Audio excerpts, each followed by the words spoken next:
Moi, c'est Christian.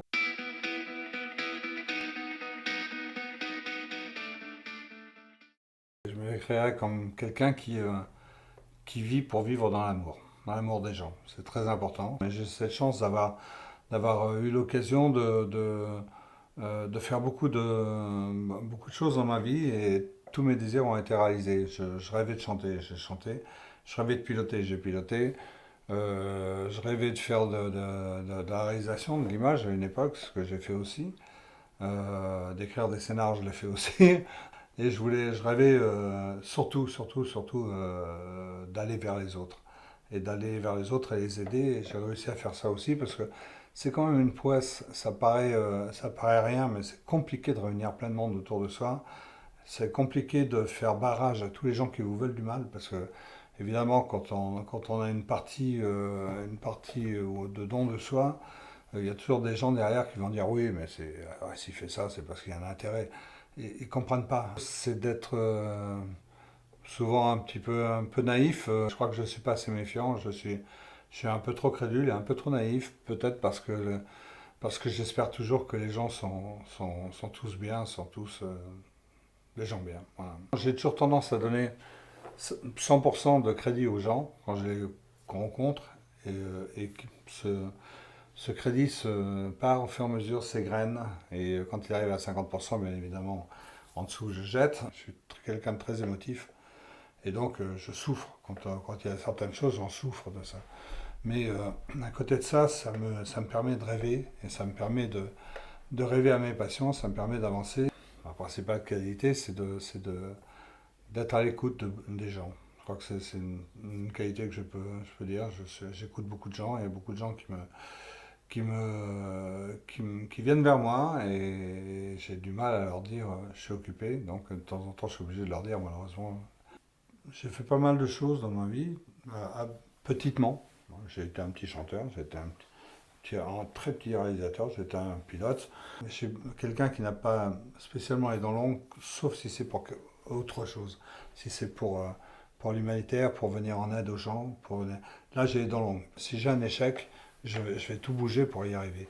Et, ceux qui me connaissent bien savent que les échecs, avec les bâtons dans les roues, j'en ai eu.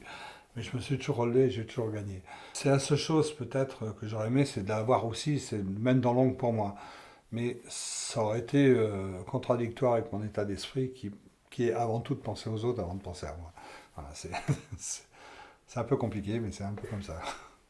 Ce que je déteste le plus, c'est la méchanceté. La méchanceté des gens, parce que ça apporte rien. Ça apporte rien à toutes les échelles, que ce soit dans la famille, que ce soit au niveau national, international. Quand la bêtise, elle est là, la méchanceté est là, quand le rejet de l'autre est là, quand la différence de l'autre fait peur, et que ça commence comme ça, on n'a rien compris. Je veux dire, c'est rien de plus beau que d'apprendre des autres. Je veux dire, quand quelqu'un arrive et partage sa culture, partage sa façon de voir les choses, faut-il aussi qu'il soit dans le même esprit que nous. C'est-à-dire qu'il est tordu aussi de partout. Il y a dans la vie, quelle que soit la culture, le milieu social, le milieu professionnel, le milieu familial, le milieu international, il y a toujours un tiers de cons, un tiers de normaux, un tiers de géniaux.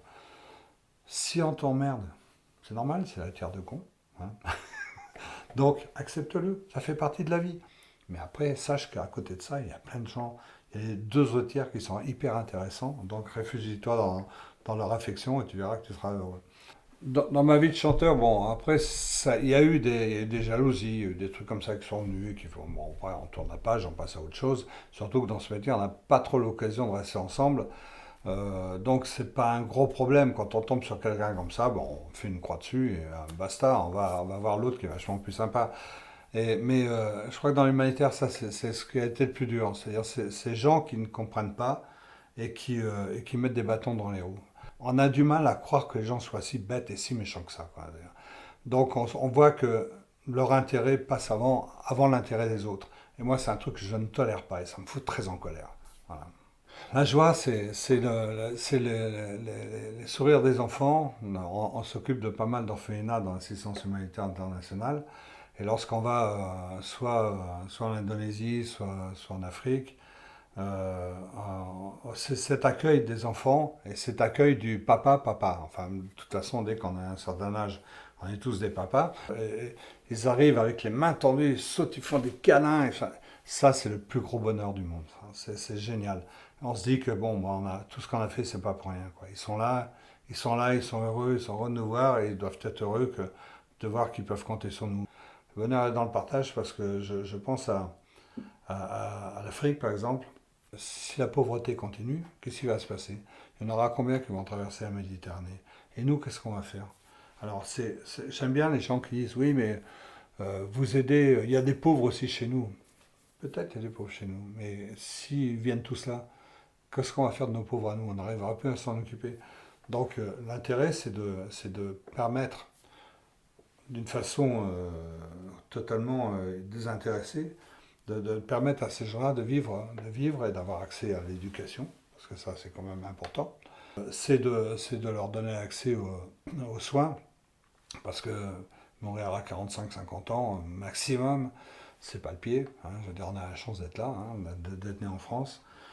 On peut partager certaines choses. Quand je vois tous les gâchis qui se font, quand je vois qu'aujourd'hui, il est très. Enfin, moi j'ai essayé de récupérer du matériel médical médical, mais surtout médical de pointe. Ça veut dire tout ce qui est réa, tout ce qui est imagerie médicale. L'avenir est dans le partage. Il n'est pas dans le chacun pour soi. Physique, en vieillissant, on perd un peu de force physique, mais c'est normal. Mais je me suis senti très fort à une époque. Bon, rien ne me faisait peur. La force physique, on l'a, mais le mental, c'est le plus important. La force mentale, c'est d'aller jusqu'au bout de ses désirs, c'est d'aller donner de vivre ses passions à fond, voilà, tout simplement. Et tout change tellement dans la vie. Moi, je me souviens, je me suis retrouvé à une époque où j'avais un petit peu arrêté de chanter après l'arrivée du disco. Tous les chanteurs de mon époque ont été un petit peu mis de côté. On devenait des dinosaures de la chanson. Moi, j'avais la chance d'avoir les passions avec moi. C'est la passion de l'aviation, la passion de l'image aussi, parce que je traînais beaucoup sur les plateaux de cinéma. Donc, cette force psychologique, on la trouve en résumé dans cette passion. Cette passion qui est notre moteur, qui est si important. On a plein de gens qui baissent les bras parce qu'ils n'ont pas de passion. C'est dommage.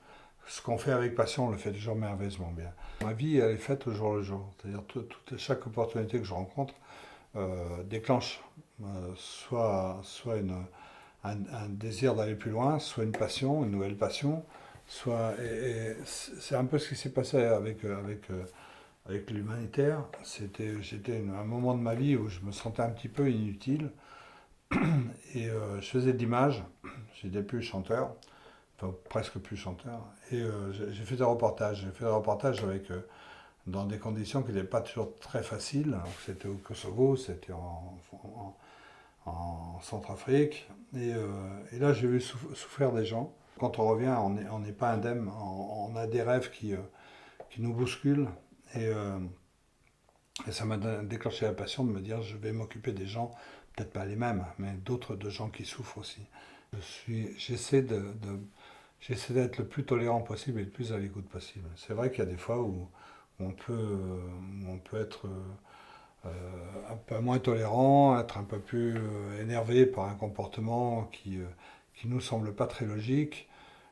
J'essaie de me raisonner là-dessus, je veux dire, j'essaie de faire en sorte de ne pas passer pour l'imbécile de service, quoi. On ne pas être l'enfoiré de service, être le gars gentil, parce qu'on a tous besoin d'amour, hein, donc finalement être aimé, ça aussi c'est très égoïste.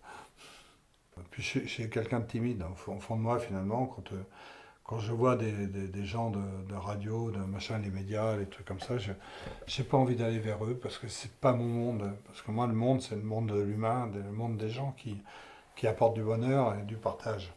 Et là, c'est un monde business, hein, le showbiz, hein, c'est pas pour rien qu'ils portent ce nom-là. Donc, je suis pas à l'aise. Et on demande à les artistes, qui sont donc des gens sensibles, d'être plus forts que n'importe qui. C'est être capable de prendre cette lumière et d'un seul coup de se retrouver dans la pénombre absolue et dans le dédain absolu. Euh, c'est là où il faut avoir d'autres passions. C'est la passion de l'aviation, la passion de l'image, la passion de l'humanitaire.